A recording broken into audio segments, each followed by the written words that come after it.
What's up? What's up? What's up? We are live. We are live. We are live. I'm pretty sure we are live. What's going on, everybody? Whether you are watching on Facebook, LinkedIn, or YouTube, what's going on, family? Jeremy Funderburg here, guys. Spectacular training for you guys on success secrets. See, have you guys ever just been at this place in life where you've been working and you've been pushing and you've been grinding, you've been trying so hard to generate success, but you can't quite figure it out, right? And I've been there, right? Where it seems like it's nothing you're doing is working. Maybe some of you guys right now, you're working a job and you're just starting to hit a ceiling. You're trying to work your way up that corporate ladder, but they just keep moving the building. That's a tough one, right? Or maybe you're at the job, you're not even trying to work your way up. You want to do something on your own. You feel another calling, another passion. Maybe you're at a place where you live in paycheck to paycheck.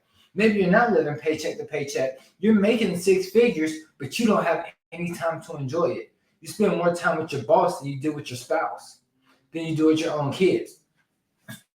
Well, I'm here to tell you today that there is a way that the Bible says that you can live your life and lack nothing. See, our God is a God of abundance, and He wants us to have abundance. He called us to prosper and to live in abundance because that is the natural nature that He intended for us. And He tells us exactly how in His Word. So today, I'm going to give you guys success secrets from the Bible. So if you guys are ready to jump in, but you already know the deal. If you guys are watching this live, comment #live. If you're watching the replay, #replay. If you're watching the live, #live. If you're watching the replay, comment #replay. All right, and we're going to jump into this. So the first thing I'm going to say is, if you really, really, really desire to have a lack of nothing, you can't keep just trying to climb the corporate ladder. You can't sit here and try. And don't get me wrong, there is a level of quote unquote success that you can attain as an employee. There's a certain level of fulfillment that you can have as an employee. I'm not knocking you for being an employee, but that wasn't God's original plan. So understand this. If you just look back, especially if you're here in America, and you look at how things used to be, it was 95% entrepreneurs, 5% employees. Now it's completely reversed, where there's 5% entrepreneurs, 95% employees. Understand, back in the day, people were way better off. They thrived. Nowadays, we struggle. Why? Because we're not playing the game the way it was intended to play. You see, they say, don't hate the player, hate the game. Don't hate the player, don't hate the game. Learn the rules to the game. Like, you wouldn't get a board game and play it without learning the rules. You wouldn't get a card game and play it without learning the rules. You wouldn't get a video game and play it without learning the rules. You wouldn't go to a sporting event to play a sport and play the sport without learning the rules. But yet, when it comes to life in the money game and the success game, so many of us are playing the game without learning the rules. You see, back in the day, there was 95% entrepreneurs and 5% employees, because the 95% of the entrepreneurs were the masters, the 5% employees were the apprentices. And they would study under the master until they mastered the skill set to go out and do their own thing. And then someone would apprentice under them, and then they would do their own thing. And it was the cycle, and everybody was thriving.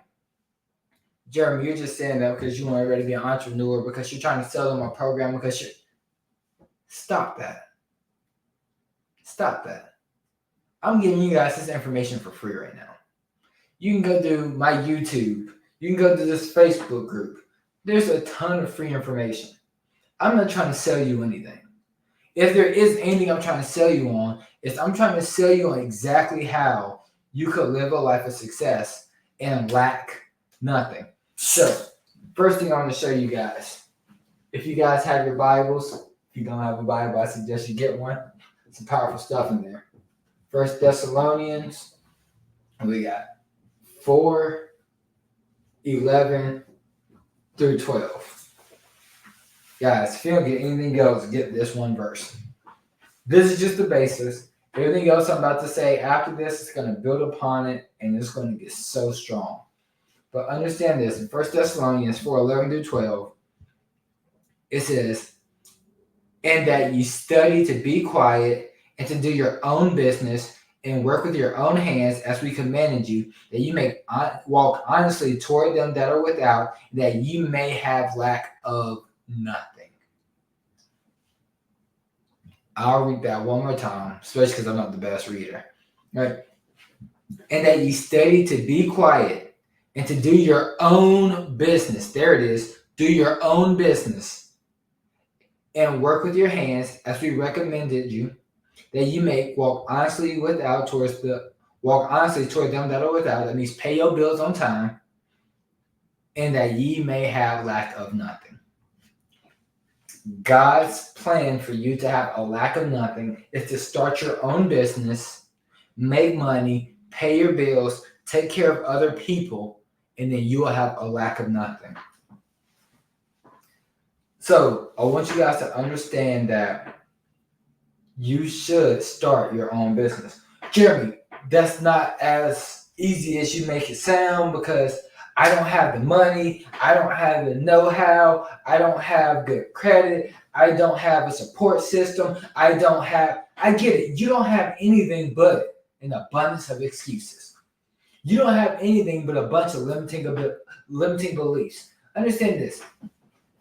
You are capable exactly where you're at. You are not inadequate. God doesn't make junk. You are exactly where you're at. And He has called you to live in purpose, on purpose, for a purpose. You already have everything it takes.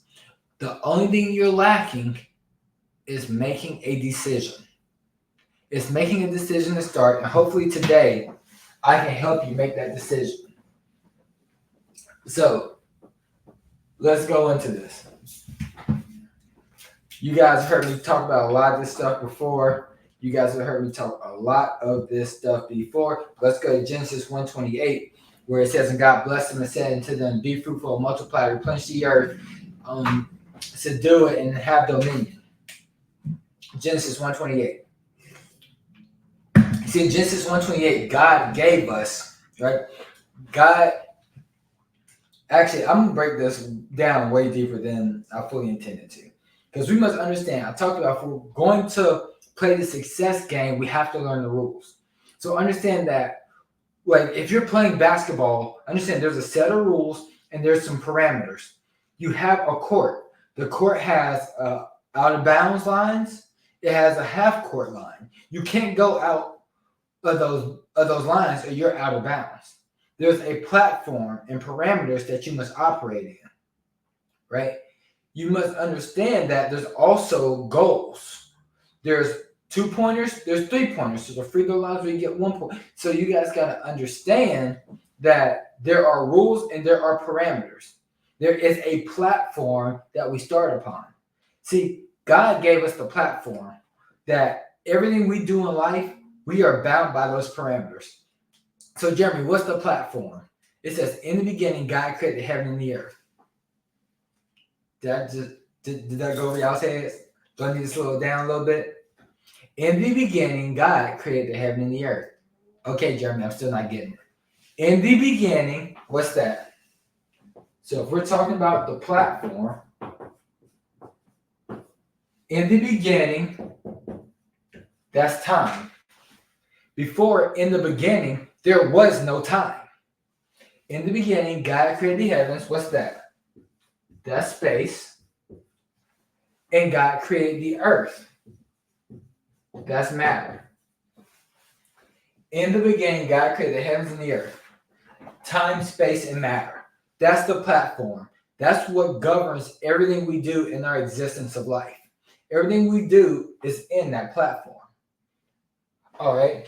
So now, how do we maximize this platform? Well, we already said it, Genesis 1:28. God blessed them and God said to them, be fruitful and multiply, replenish the earth, subdue it, and have dominion. Right? So I always tell you guys, God gave us this success formula, his ultimate success formula, right then and there. What's a success formula? It was really simple. 3 words, all one syllable. Be, do, have. Jeremy, what's be, do, have? Be, do, have means if you don't be, you can't do. If you can't do, you won't have.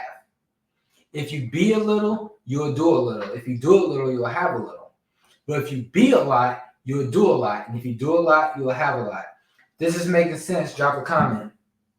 Let me know if this makes sense to you. If you don't be, you can't do. If you can't do, you will not have. All right, Jeremy, you said be, do, have. Where did that come from? And God blessed them, hint, hint, and then God said unto them. So understand this. When it says God blessed them and then God said unto them, understand that as a clue that God will always give you the ability before he gives you the assignment. He will always give you the capacity before he gives you the command. God blessed them and then he said unto them, be fruitful. That's the be of be, do, have. Be fruitful. All right, so what? I need to go out here and make babies? That's how I'm going to have success? What's a fruit? A fruit is an organism whose seed is in itself that reproduces based off of the seed that is inside of it. So when God blessed us, God put this seed, this blessing inside of us. Now he's saying produce on the outside based off what I just put inside of you. Be fruitful. Okay, be fruitful. And then it says, and multiply. Okay, so what's the implied helping verb there? Because like you can't be multiply, you can't have multiply. Multiplication is something that we do.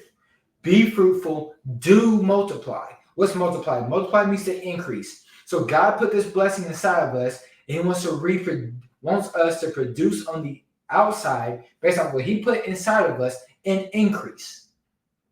And replenish the earth. So now he's saying he wants us to increase and then fill up the earth with that increase.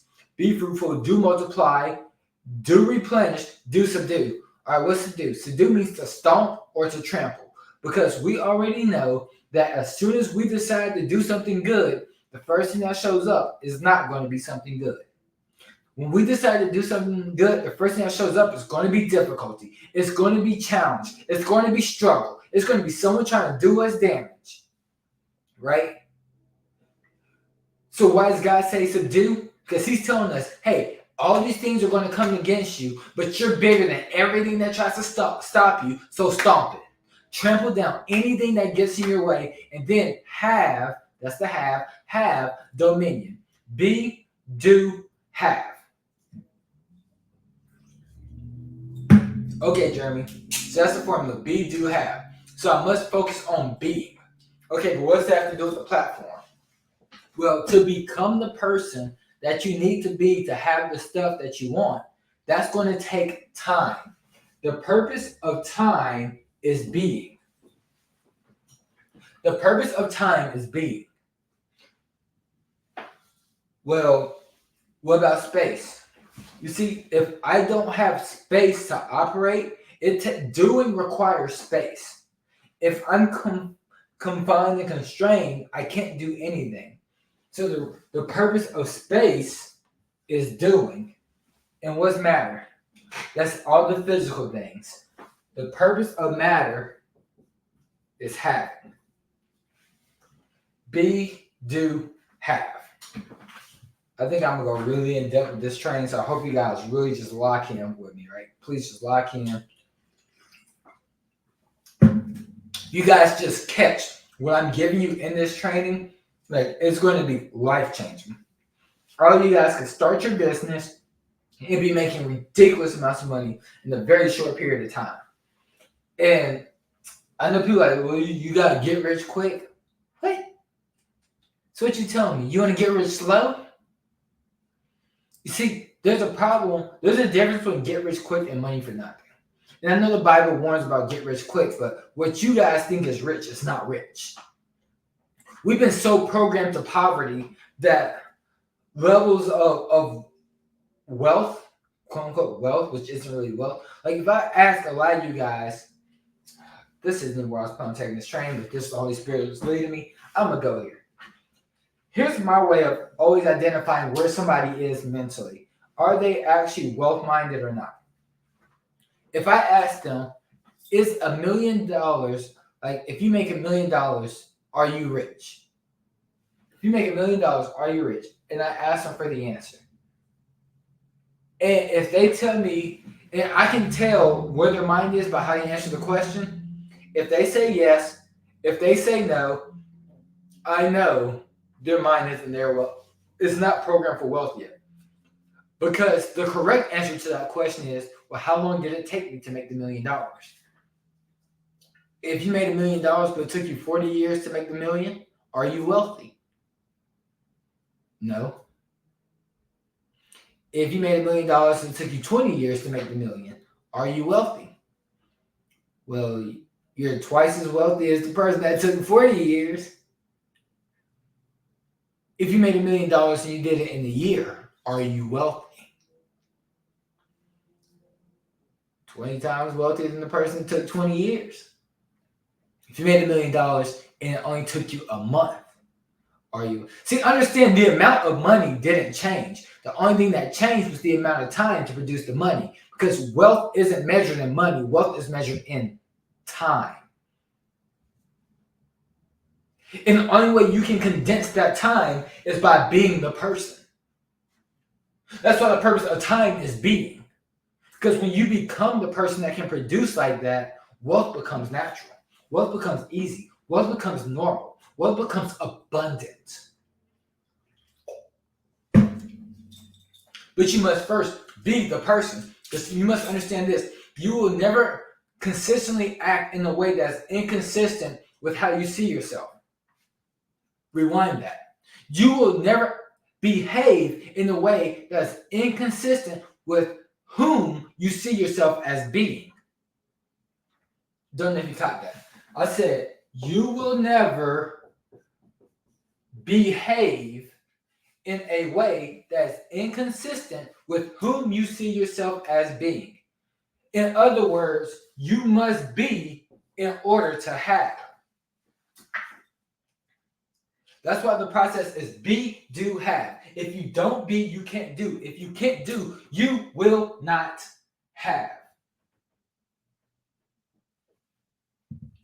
So we must all start to build up this focus on being. So let's take this another step forward.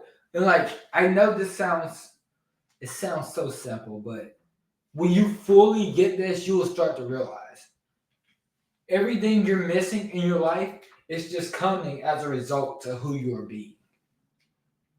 When you can become the person, like when you guys, I wish there was an easier way to explain this because this is so simple. This is the easiest way I've learned to explain it. But until you actually embrace it, right?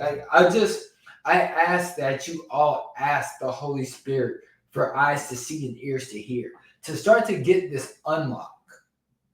Because when you get the unlock and you start to understand that everything comes out of your being, then things will make sense. Because you must understand, so there's a part of the Bible where God, right? Moses is speaking to God, and God says, hey, go to Pharaoh, the most powerful man of the land, and tell him to let my people go. Tell him to let my people go. And then Moses says, and Moses asks him a question, right? And the question that Moses asked isn't the question that I would have asked. Like, Moses asked, like, what if he says no? Like, who should I tell him has sent me? Who should I say who sent me? What bruh? I'm sitting here like, you can't ask a better question than that. Because one of the things my mentor taught me is that the level of life you live will always be in direct proportion to the level of questions that you ask. So, in other words, if all you do is ask bad questions, the best you can get is a bad answer. The best you can get is a bad result. So, if you learn to ask good questions, you can get good answers and get good results. So, I hear Moses ask God this question, like, bro, what type of question is that? I'm gonna go to the most powerful man in the land and say, to tell him to let your people go, and you ask him, who should I tell him to sent me? What? What? I would be like, bro, Lord, okay, I will go tell him. Understand, this is me. I'm weak. I got a stuttering problem. He ain't gonna take me seriously.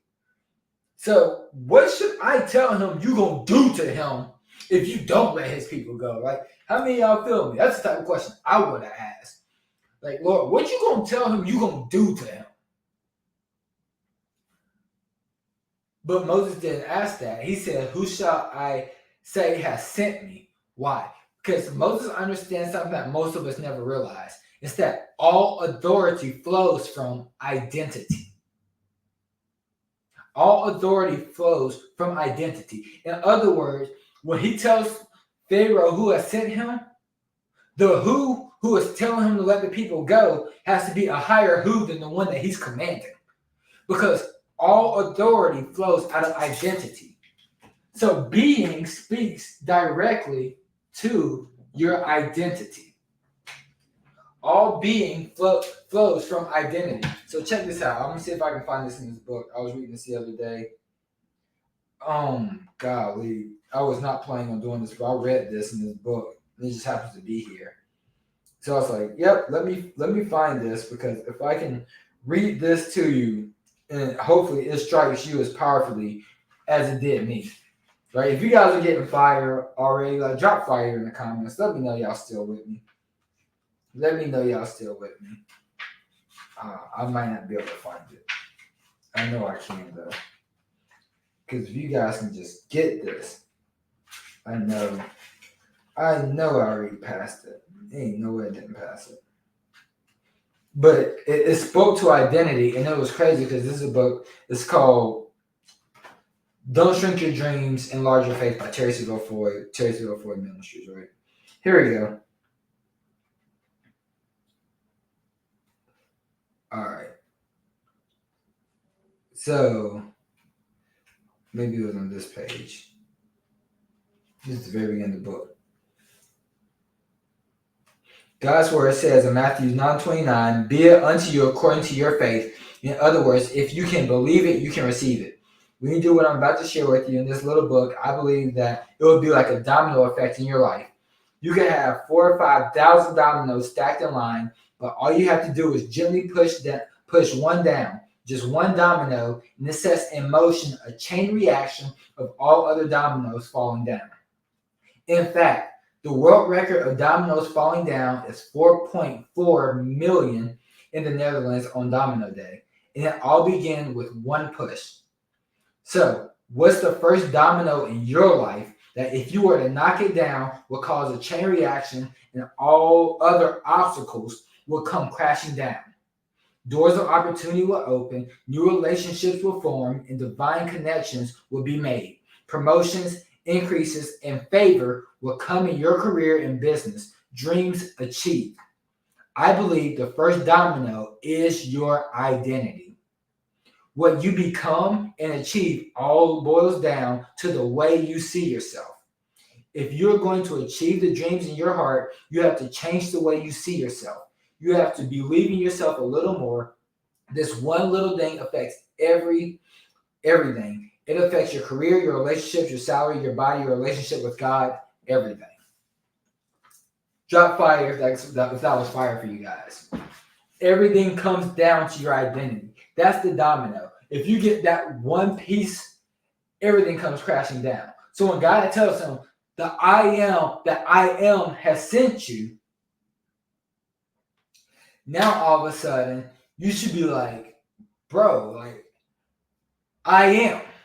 Listen to it. I am. Because when you understand that, like, we were made in the image of the great I am, not the I am going to be, not the I am. So understand you must have the current identity.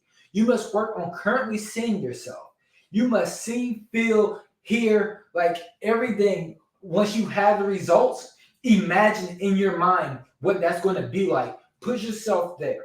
So the reason I have the results I have today is because I've been able to place myself in the position of these results back then. Where I can say, how would I feel if I already had this result? What would I be doing if I had this result? How would I be acting? And then I made the decision to become the person back then, so that way I would be the person who could do the things and then have the results. Because being speaks your identity, doing speaks to your activity. Being speaks your identity, doing speaks to your activity.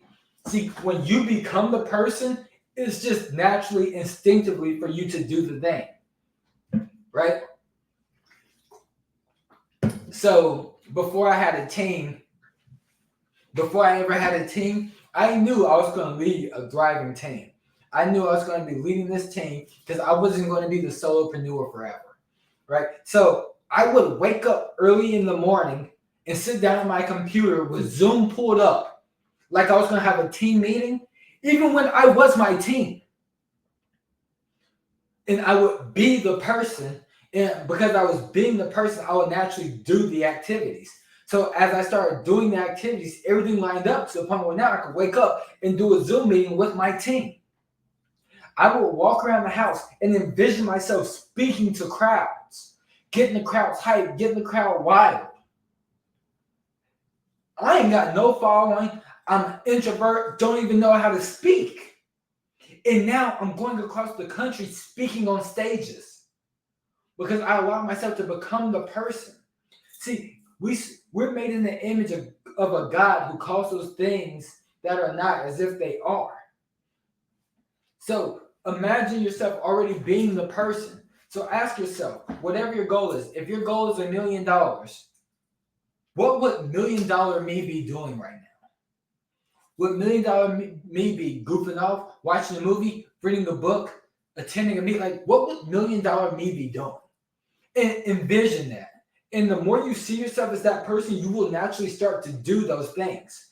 Because your identity speaks, your being speaks your identity, which will create your activity, and your having speaks to your property. So now you will have the stuff. Because if you be the person, you will do the things that have the stuff. So it's be, then do, and then have. Because understand this. This is how everything works. I'm giving you guys the sauce, yo. If y'all still getting game, type the word game in the comments. Type the word game in the comments. I wasn't planning on going this deep. This is stuff I teach in my mastermind. I wasn't planning on going this deep, but I love you guys. It's right before Easter, so I just believe I should spread the word. So understand this: your beliefs will create your life. Your beliefs create your life. In other words, your beliefs will create your be life. Okay? So understand this: your beliefs will create your thoughts. Your thoughts will create your feelings. Your feelings will create your actions. Your actions will create your results. This is be, do, have. Understand this. Your beliefs create everything. Because like I said earlier, you will never behave in a way inconsistent with whom you see yourself as being, which all comes down to your beliefs. So it's all going to come down to my beliefs. So what are your beliefs? See, your beliefs can manifest in one of two ways. It can manifest as faith, or it can manifest as doubt. Now, I know a lot of people think that faith is belief and doubt is the absence of belief. but that's simply not true. You see, faith is belief in an outcome that I desire. Doubt is belief in an outcome that I don't desire. Right? Faith is belief in the outcome that I desire. Doubt is belief in an outcome that I don't desire. So understand this: your thoughts will manifest and either be positive or they'll be negative. If your belief is faith, your thoughts will be positive. If your beliefs are doubts, then your thoughts will be negative. Well, those thoughts are going to create a feeling in your heart. And if you have faith and you're having positive thoughts, the feeling will be anticipation. And anticipation is one of the human's greatest superpowers. Anticipation is one of your greatest superpowers. Anticipation gives you the energy to do the thing. So just imagine as a kid, right before Christmas, I don't know if y'all was like, a heathen child like myself, but I would go around the house looking for my parents' stash, trying to find, like, are they going to give me the stuff that I want for Christmas? And when I go to the stash and then I find the stuff, out of nowhere, I'm like, oh, they got me everything I wanted. Come Christmas Eve, I can't sleep. I can't sleep. I am filled with anticipation because of the stuff I know I'm going to get the next morning. I'm like, man, I can't wait to play this game. I can't wait to play with the new basketball goal. I'm filled with anticipation. I can't sleep. I am so energized. Anticipation gives you the energy. But understand this: if you have doubt, your thoughts will be negative. If your thoughts are negative, then the feeling is anxiety. And anxiety is very dangerous. What's anxiety? Because I think we really need to not be lazy with language and to really start to define these words and these terms. So what's anxiety? Anxiety is wasting present energy on a future outcome that is undesirable to me. All right? I'll say that again. Anxiety is wasting present energy on a future outcome that is undesirable to me. And some people think fear and anxiety are the same thing, but they're not. You see, fear is caution over a real and present danger. If there is no real and present danger, there is no fear.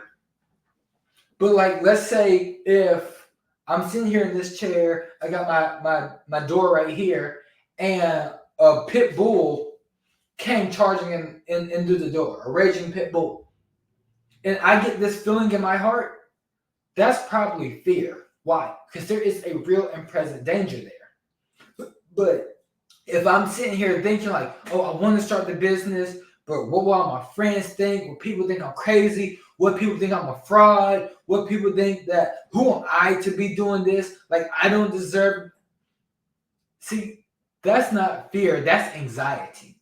Because now you're wasting present energy on a future outcome that you don't desire, which robs you of the energy to do the thing. So when the feeling is anxiety, you see, there's a difference between fear and anxiety. Because if that pit bull comes in here, I'm climbing on this desk, I'm doing something. Fear causes you to move. Anxiety causes you to freeze. See, anxiety leads to paralysis. And you freeze and you do nothing. Anticipation gives you the energy to do whatever it takes.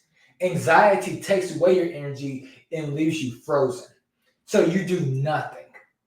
In other words, that's why you won't get the results, because you won't do the thing.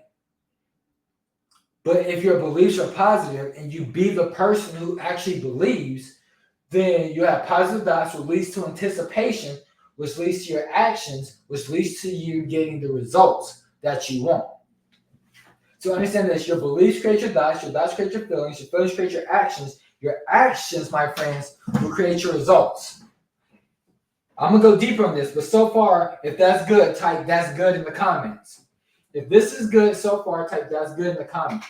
I'm about to break this down because I pray that you have the unlock today to be able to achieve your wildest dreams. So one of the dreams, one of the goals, one of the things we're achieving right now, some of you guys heard me say this. I'm going to make $500,000 in the next 90 days.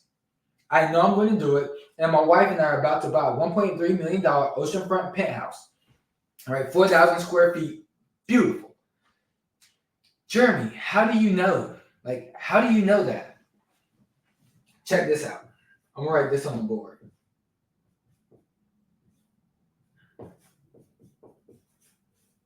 All right, I know my handwriting's sloppy, but I don't know if you guys can read that. That says believing, right? I'm going to write something else.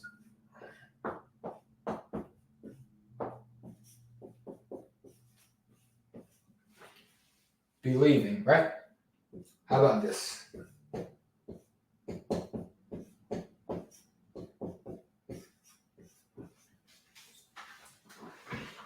Believing. Why do I write believing that?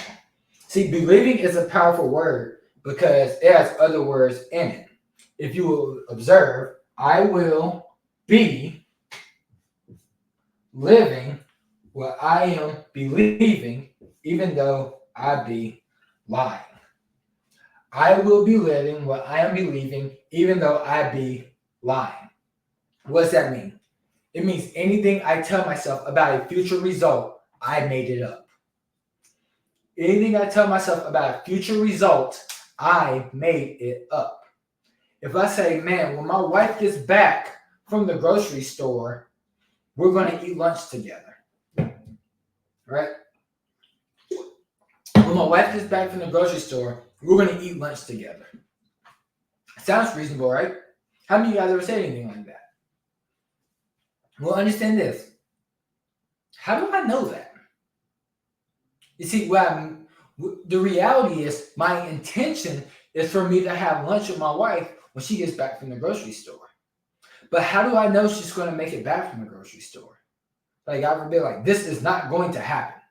But for all I know, she could get into a major car accident and die on the way back from the grocery store, or be rushed to the hospital or something like that. I don't know for a fact that that's not going to happen, but let's be mature adults. Is it a possibility? See, I don't know for a fact that I'm going to have lunch with my wife when she gets back from the grocery store. But all I'll do is say, when my wife gets back from the grocery store, we're going to have lunch. Why? Because I truly believe that.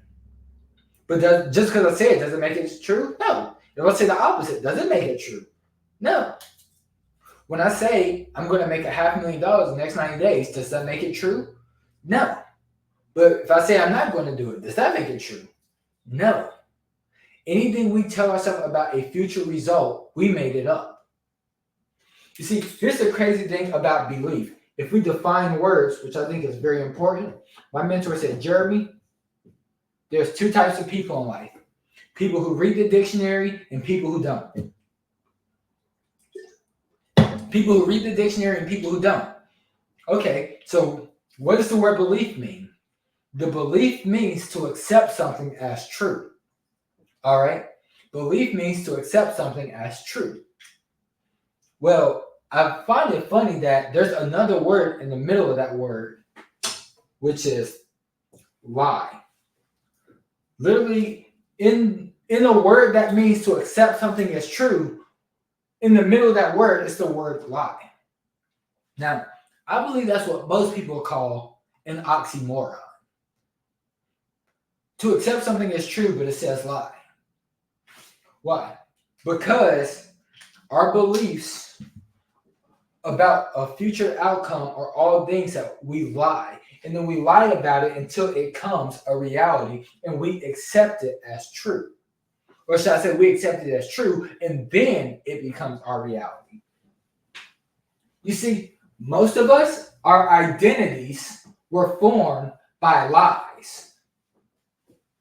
We had everybody tell us, oh, you're not good enough. You're not smart enough. You're not a people person. Just because they said that, does that make it true? No. But we hear it so much that the lies they've been telling you about yourself your whole life, You started to accept it as truth, and now it became a belief. And your beliefs create your thoughts create your feelings create your actions create your results. So instead of listening to all these disempowering lies, how different would your life be if you only told yourself things that were empowering? Well, Jeremy, let me write this on the board so you guys can catch this. Please catch this, family. Your beliefs create your thoughts. Your thoughts create your feelings. Your feelings create your actions. Your actions create your results. So here's a powerful thing you can do right now. Ask yourself, what are you believing? The Bible says, be it unto you as you believe. What are you believing? What are you believing? I can tell you exactly what you're believing. Here's the easiest way to figure it out. If you just think about the results that you have in your life, that will show you exactly what you're believing. Because you will be living your results. You will be living what you're believing, even though you be lying. You will be living what you're believing, even though you be lying. If you want to know what your beliefs are, look at your results. They'll show you exactly what your beliefs are. Okay, Jeremy, well, here's the question. Jeremy, you're starting to get ridiculous results. Like, Jeremy, you launched a coaching program. You immediately got close to 20 people in it within the first month. How? You're getting asked to speak on stages and getting standing ovations when you were an introvert, where you could just a moment ago, it's like you couldn't even get in front of a crowd and say your name. But now you're speaking on stages, getting invited to speak all across the country. Like, how? Like, you went from not being able to sell to doing $1 million in sales in 90 days. How? It's because of my beliefs. So now you must ask, Jeremy, what are you believing? Because my beliefs are a direct result. In my life, my results are a direct result of what I'm believing. So what am I believing?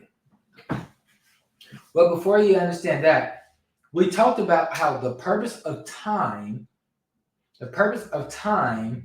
is being, right? So now, guys, I hope you guys catch this. I hope you guys are still with me. And I'm just going to say this now. We're like 42 minutes into the video. If you reach this point in the video, I fully believe that you are meant to be in the 1%, right? You're somebody who's really, really serious about changing your life. So I want to make this as valuable for you as possible. In the sequence of time, we have the past, the present, and the future. In the sequence of time, we have the past, we have the present, and we have the future.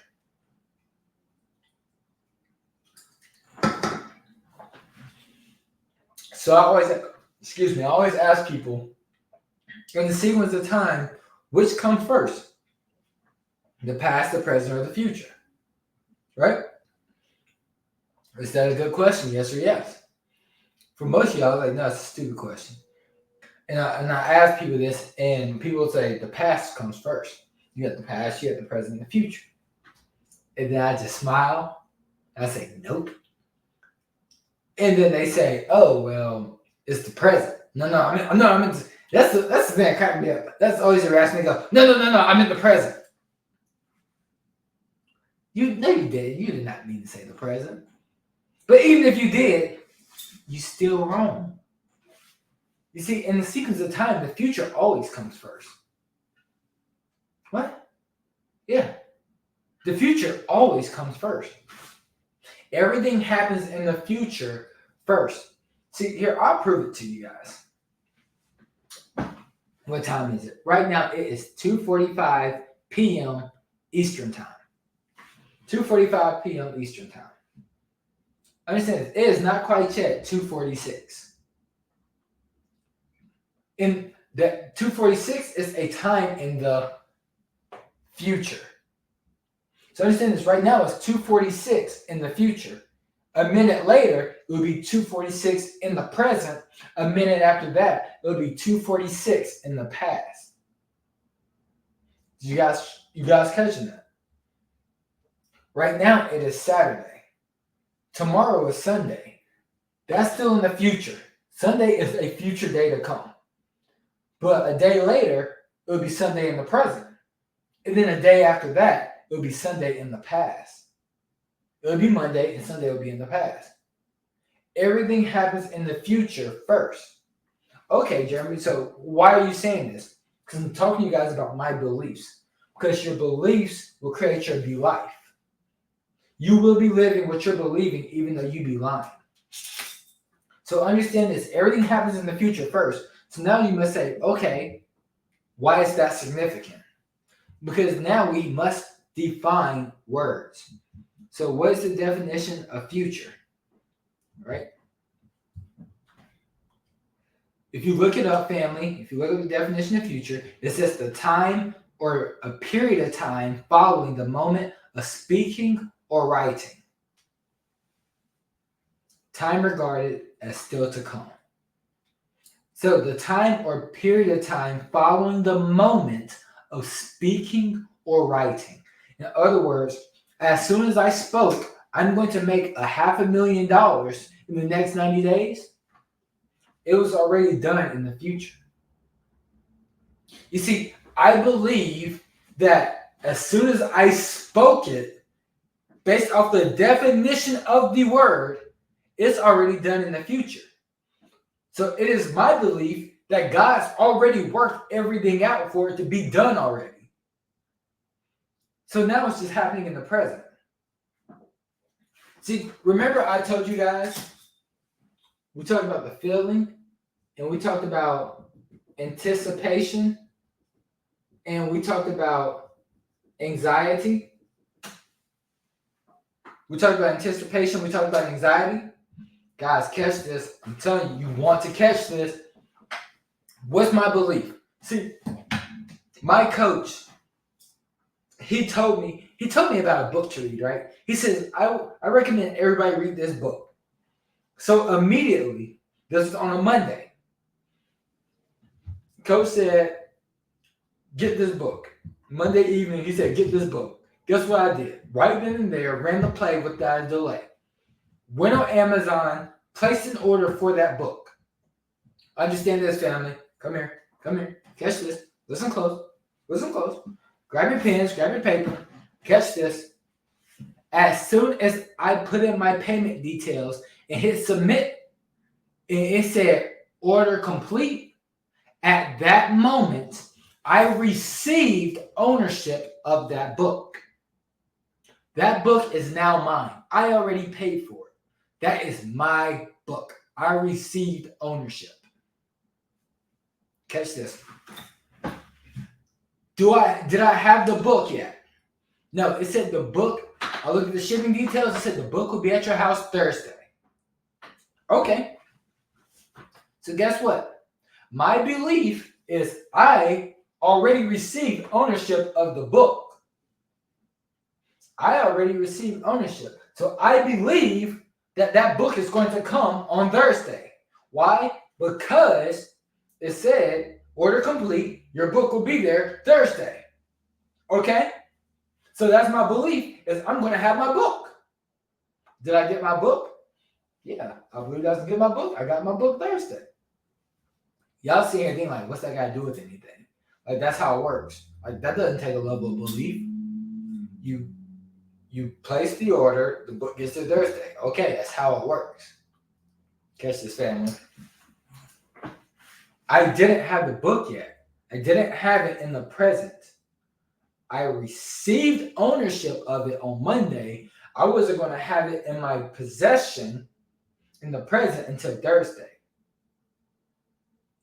So guess what happens Thursday?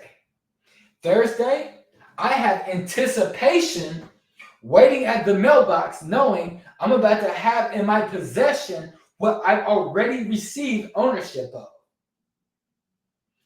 So I'm waiting in anticipation as my book is delivered in the mail. Okay, Jeremy, that's how it works. You place the order, they ship it to your house, you get the book.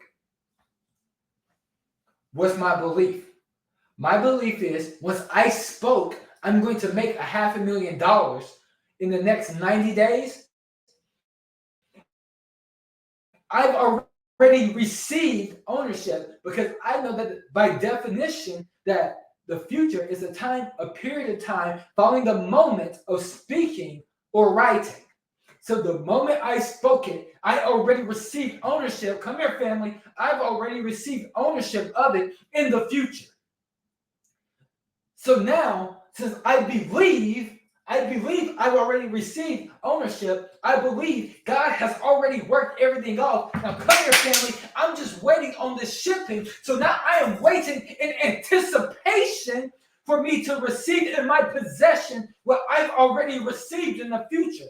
I'm just waiting on the shipping. And I spoke, it's going to happen in the next 90 days. So I already know that this result has a 90-day shipping attached to it. Come here, family. So now I am waiting in anticipation of the result that I've already received. In other words, I am filled up. I am energized to do whatever it takes to receive in my possession what I've already received in the future. My beliefs will create my dots. My dots are positive. I am filled with anticipation, so I am able to do whatever it takes. And because I'm willing to do whatever it takes, I'm going to receive the results. I hope you guys got that. I hope you guys got that, family. I hope you guys got that. If you would just receive what I just explained, everything changes. You see, your beliefs will create your results. So what's another belief, Jeremy? Give me an example. One of my other beliefs is that everyone I speak to buys from me. Everyone I speak to buys from me. That is my belief. You see, you guys thought this doesn't apply to sales. Oh, this does apply to sales. And this is stuff I typically only teach in my higher level mentorship. Because understand this doesn't just go for you, this goes for your prospects too. So understand this. My belief is anytime I talk to somebody, they buy from me. So understand this. I'm on a sales call. This guy gets on the call. He's been following me online. He is excited to be on the line with me. And he starts off by saying, man, I'm so happy we get to talk today. Man, I've been wanting to make a change in my life, but it's been so hard. I'm working this job. I'm only making $1,200 a month. I'm a single dad. My girlfriend left me. I don't have enough money to support me and my kid. So my mom, we live with my mom. She pays the bills. She takes care of my kids for me. I've been struggling. I got bad credit, man. I just don't know what I can do. Well, that's a way to start off a sales call, right? So guess what my belief is now? Just because your belief might have changed doesn't mean mine. See, we question all of our beliefs except the ones we truly believe. My true belief is everyone I talk to buys from me. See, most people hear that, and then they start to doubt. Oh man, there's no way this guy could buy my high-ticket program. So most people get doubt, so their doubts become negative, and then their feeling is anxiety. Anxiety causes you to freeze. So now you're not going to really be able to make the sale the way you want to. You're not going to be able to do what it takes to make the sale, say the things it takes. So your results are you don't close the deal. Well, no, I'm still going to try. No, there is no try. You either do or you don't. See, understand that some people define sales as the transference of feeling. So when you get on that call and your belief is doubt, your doubts are negative, your feeling is anxiety, well, if sales is the transference of feeling, guess what? You just transfer that whole feeling of anxiety to your prospect. So now they're going to have paralysis and they're going to do nothing. They're not going to buy from you. But understand this was my belief. Everybody I talk to buys from me. So my doubts are still positive. My feeling is anticipation. So guess what happens? We get to the end of the call. He says, man, this sounds amazing. This is exactly what I need. And he sat there and died. He said, you know what? I don't have the money at this moment, but I have this truck that I've been needing to fix up, and I got 3 people ready to buy the truck from me as soon as I get it fixed. I bet if I just work diligently for the next 2 weeks, I can have the truck fully fixed up. I can sell the truck, and then I can buy your program. And then that's exactly what he did.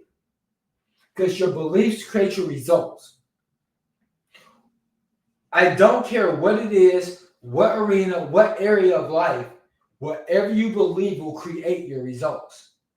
Which is why I know when I understand the definition of the word future, the time or period of time following the moment of speaking or writing, I can speak exactly what I want to happen and believe wholeheartedly that it's going to happen.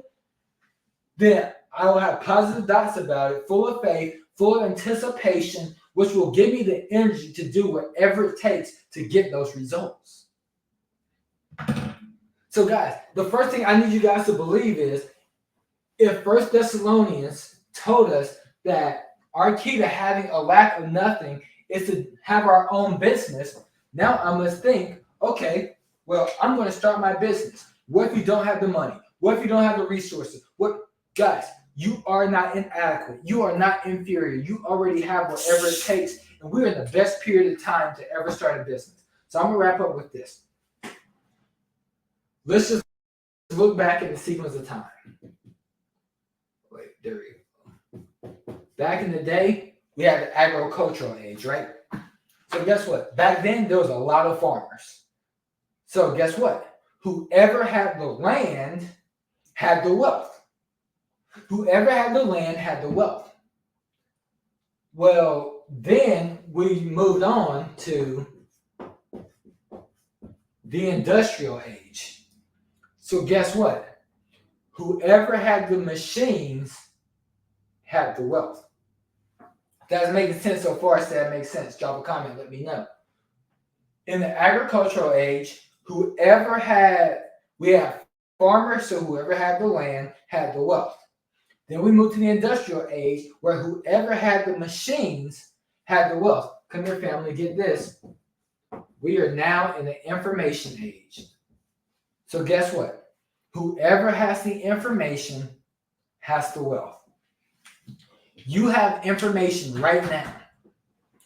That's why I love coaching. This allows you to start a business where you can sell your information and you can be the person that has the wealth. The issue is we have things that are so common sense to us. That we mistake our genius for average. Not realizing that the things that come natural to you probably come harder to a lot of people. There's things you know how to do, things you've experienced that you can help people with, that people will be willing to pay you for. But because it comes so natural to you, you disregard it. You think there's nothing special about you. I'm here to tell you, you are perfectly special exactly how you are. You have tremendous value, but you just have to share that value. So here's an example, right?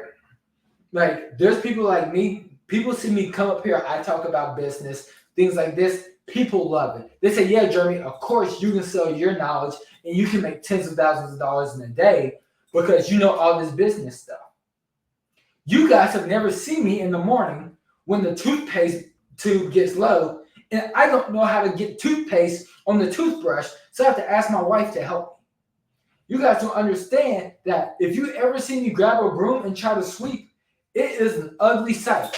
I don't know how to, there's somebody who knows how to set up a calendar, an online calendar, that makes $1 million a year teaching people how to set up their online calendar. There's people who make $1 million a year teaching people how to set up a Zoom account.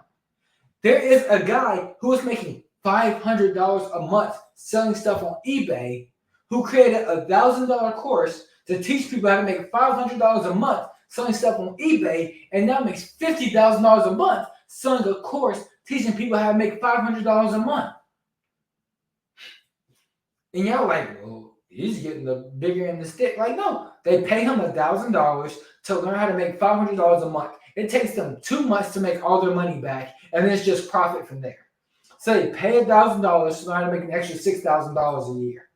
How many people you know that would be happy to make an extra $500 a month? See, people but we mistake our own genius. There's people who will pay tons of money to learn how to cook, to learn how to bake, to learn relationship advice.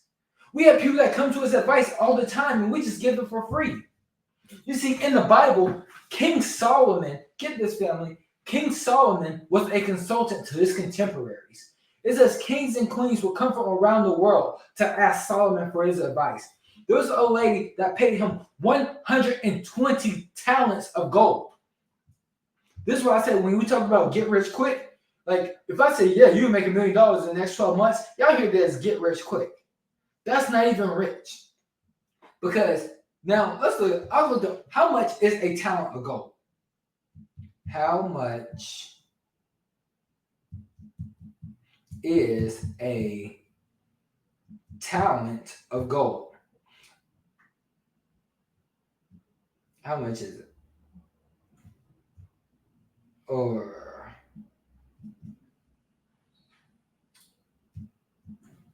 let me check this out. Because it's based by weight, right? 129 pounds of gold. I don't think that's what I saw the first time.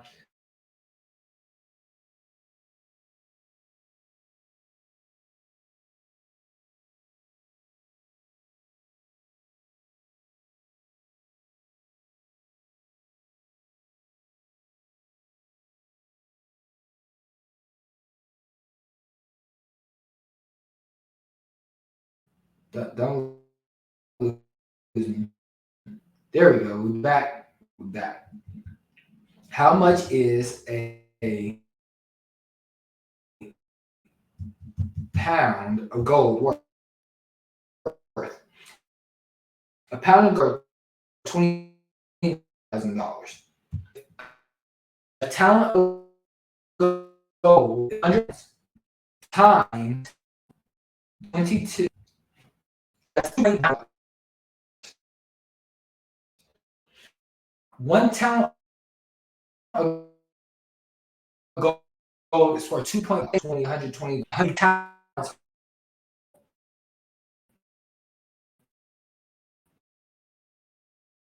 That's $348 million.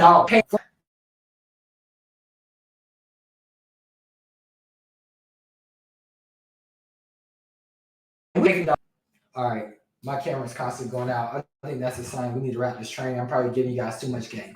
So I'm going to leave it with this. You guys have information. You can create wealth. But understand this. This is what gurus, this is what the course creators, this is what all these other people are not telling you. You don't make money. See, normally for free information, I'll just leave it at that and say you have information. Whoever has the information has to win. But you don't make money for the information. People don't pay you for information. They pay you for transformation. In other words, they don't pay you for the information that you make. They pay you for the transformation it creates. They don't pay you for the information you make. They pay you for the transformation it creates. So what you have to do is get really clear on the transformation that they can get from your information. So it comes to step one. That's all messaging. Step one, you need to solidify your message. Step two, you need to share that message. And step three, you need to scale that message. Solomon shared it with all the kings and the queens of the world. You got to solidify your message. That means you got to get clear. You need to speak to a specific audience. The word says that Jesus said, my sheep know my voice. Jeremy, what's your belief? My other belief is God watches how we steward things. And I believe that God gave us sheep that we need to shepherd, and they know our voice. But if we don't solidify that message and share that message, we are being a bad steward to what God has given us.